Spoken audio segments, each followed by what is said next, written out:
एक स्प्रिंग को 10 न्यूटन का बल लगाकर 0.1 मीटर संपीड़ित कर उस पर 4 किलोग्राम की द्रव्यमान की एक पिंड जोड़ते हैं तो निम्न ज्ञात कीजिए। पहला, स्प्रिंग का स्प्रिंग नियतांक। दूसरा, वस्तु को दोलन कराने पर उसका आवर्तकाल। प्रश्न दूसरा, दो एक समान स्प्रिंग जिनके स्प्रिंग नियतांक 50 न्यूटन मीटर की घात ऋण 1 है, नीचे चित्रानुसार 4 किलोग्राम के पिंड से जुड़े हैं, तो यदि उसे साम्य स्थिति से 5 सेंटीमीटर विस्थापित कर छोड़ें तो वह सरल आवर्त गति करता है। उसका आवर्तकाल ज्ञात कीजिए। सरल लोलक सिंपल पेंडुलम। जब एक भारी पिंड को किसी द्रव्यमान रहित लंबी अवितान्य न खींचने योग्य पूर्णतः फ्लेक्सिबल डोरी से बांधकर किसी दृढ़ आधार से लटकाते हैं तो यह व्यवस्था सरल लोलक कहलाती है। जब एक भारी पिंड किसी धातु का गोलाकार पिंड होता है तो उसे गोलक कहते हैं। इसके एक सिरे को लगभग द्रव्यमान रहित अवितान्य लंबी डोरी से बांधकर किसी दृढ़ आधार से लटकाकर उसकी साम्य स्थिति से एक ओर विस्थापित करते हैं तो वह साम्य स्थिति ओ से बहुत कम दूरी स्थिति के दोनों ओर गति करता है।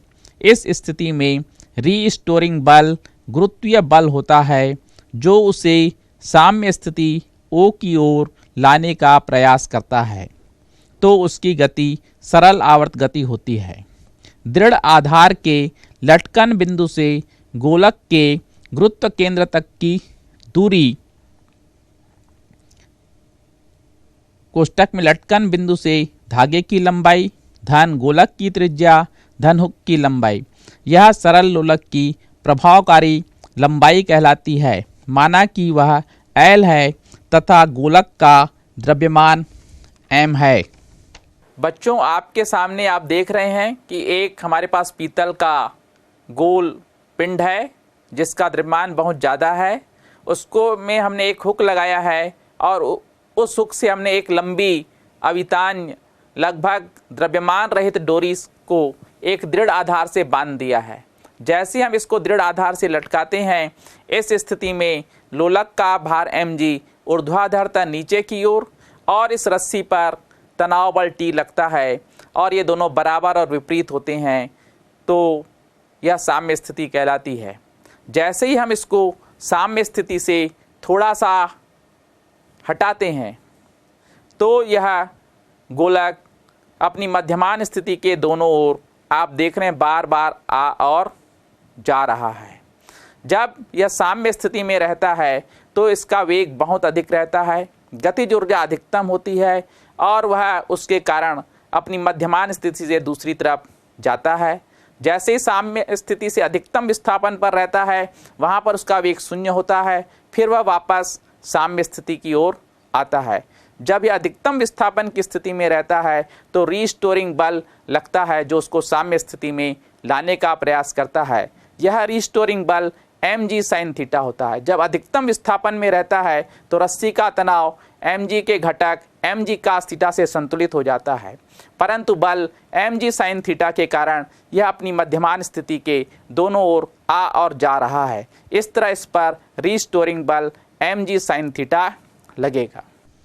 साम्य स्थिति O पर लोलक का भार mg ऊर्ध्वाधरता नीचे की ओर और रस्सी का तनाव T ऊर्ध्वाधरता ऊपर की ओर संतुलित रहते हैं, किंतु अधिकतम विस्थापन की स्थिति में जब लोलक साम्य स्थिति से थीटा कोण बनाकर विस्थापित होता है तो सरल लोलक पर दो बल कार्य करते हैं।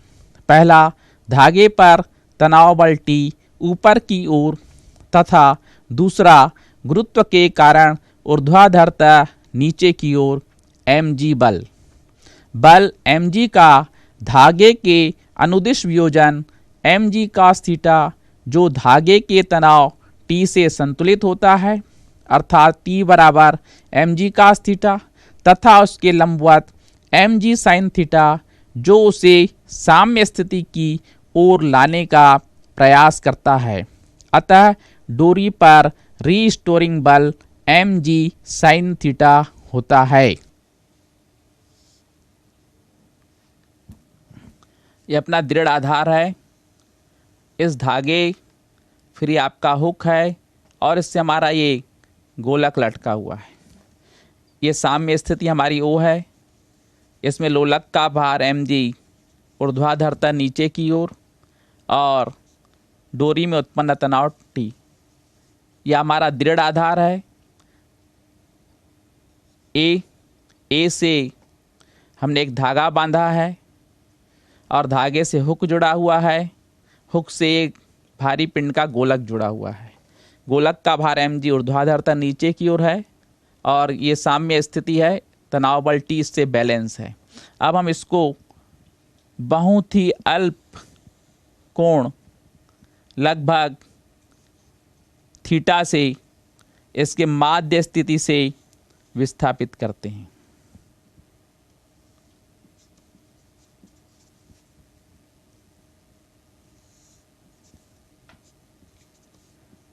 तो इसको क्षैतिज और ऊर्ध्वाधर भाग में वियोजित कर देंगे।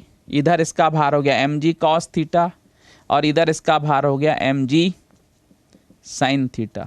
तो ये गोलक mg sin थीटा बल के कारण अपने साम्य स्थिति O पर वापस आता है और ये जो mg cos थीटा है यह इसके तनाव बल T से बैलेंस हो जाता है। यहाँ T टेंशन या तनाव बल है।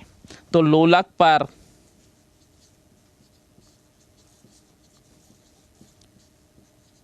रीस्टोरिंग बल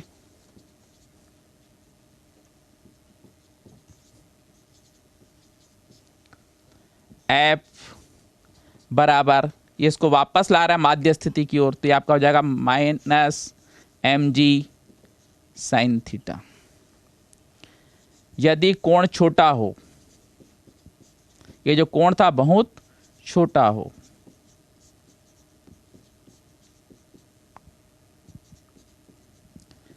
तो साइन थीटा बराबर थीटा, एफ बराबर माइनस mg इंटू थीटा। किंतु बल बराबर मात्रा गुणित त्वरण, 1 व 2 से A equal to minus mg into theta. F का मान अपने पास है A में, mm हट जाएगा, A equal to minus g into theta.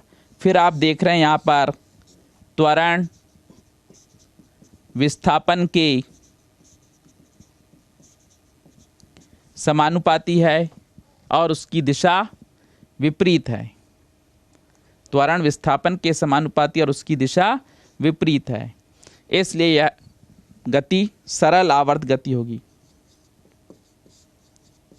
लोलक की गति सरल आवर्त गति होगी।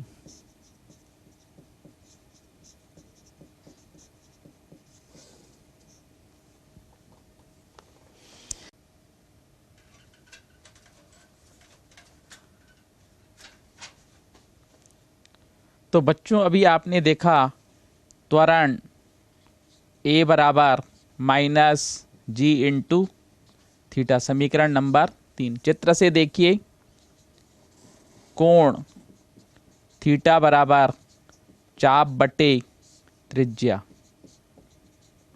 तो ध्यान देंगे, कोण चाप जो आ रही है आपकी विस्थापन आ रहा है, देखिए आप उसमें, और ये जो त्रिज्या आ रही है कोण से, इस प्रकार से देखेंगे चित्र को, तो ये आपका विस्थापन है।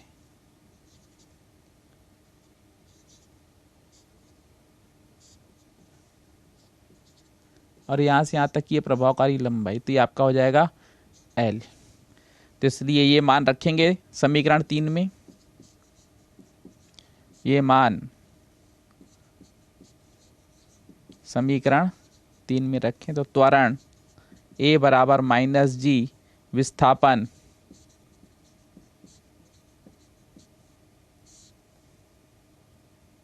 बटे L, या A तिर्यक गुना कर दें L बटे G बराबर माइनस विस्थापन बटे A, ये आपका है त्वरण संख्यात्मक रूप से।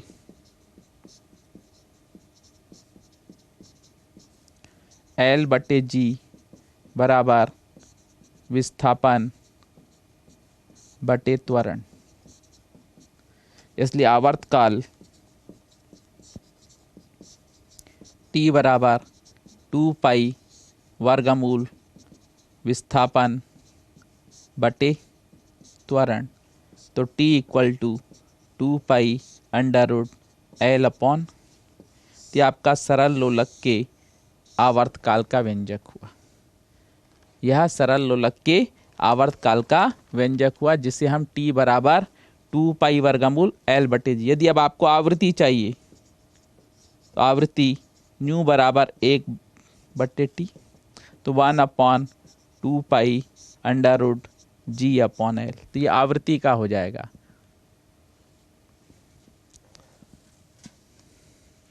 चलिए इस तरह अब हम आगे बढ़ते हैं।